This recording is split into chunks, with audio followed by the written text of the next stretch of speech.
વલસાડના ગુંદલાવ ઓવરબ્રિજ પાસે ઉભેલા કન્ટેનરમાં ઇકો કાર અથડાતા અકસ્માત સર્જાયો। અકસ્માતમાં ઈજાગ્રસ્તોને વલસાડની સિવિલ હોસ્પિટલમાં સારવાર હેઠળ ખસેડાયા। વલસાડના ગુંદલાવ ઓવરબ્રિજ નજીક એક કન્ટેનર વાપી તરફથી સુરત તરફ જઈ રહ્યું હતું ત્યારે કન્ટેનર નંબર MH46AF4560ના ચાલકે અચાનક સ્ટીયરિંગ પરથી કાબુ ગુમાવી દેતા કન્ટેનર ડિવાઈડર ઉપર ચઢાવી દેતા અકસ્માત સર્જાયો હતો। જોકે કન્ટેનર ચાલકનો આબાદ બચાવ થયો।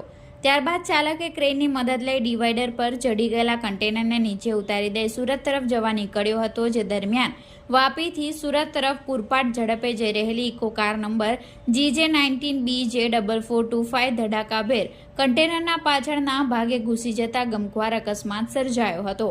અકસ્માતનો જોરદાર અવાજ સાંભળી આજુબાજુના સ્થાનિક તેમજ વાહન ચાલકો ઘટના સ્થળે દોડી આવ્યા હતા અને કન્ટેનર પાછળ ઘૂસી ગયેલી ઇકો કારમાં સવાર 5 થી 6 જેટલા લોકોને ઈજાઓ પહોંચી હતી। અકસ્માતની ઘટનાની જાણ સ્થાનિક લોકોએ 108 એમ્બ્યુલન્સ અને પોલીસને કરી હતી।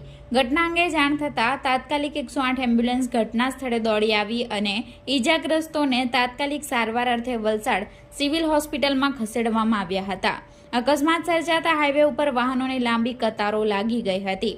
જોકે રૂરલ પોલીસની ટીમે ક્રેનની મદદથી અકસ્માતગ્રસ્ત વાહનોને હાઈવે પરથી સાઈડે કરાવી ટ્રાફિક હળવો કરી વાહન વ્યવહાર સામાન્ય કરાવ્યો હતો।